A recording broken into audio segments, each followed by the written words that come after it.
किसी का मत करना, पुष्प नहीं बन सकते तो तुम कांटे बन कर मत रहना, कांटे बन कर मत रहना।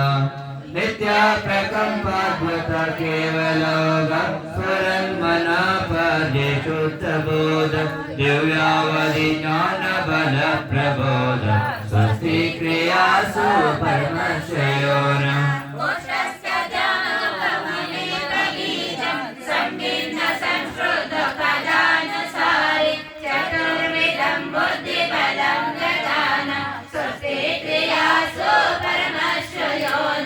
संस्पर्शनं संश्रवणं च दूरादास्वादना गणविलोकनानि दिव्यान्मति ज्ञानबलाद्वहन्त स्वस्ति क्रियासु परमश्रयो नमः।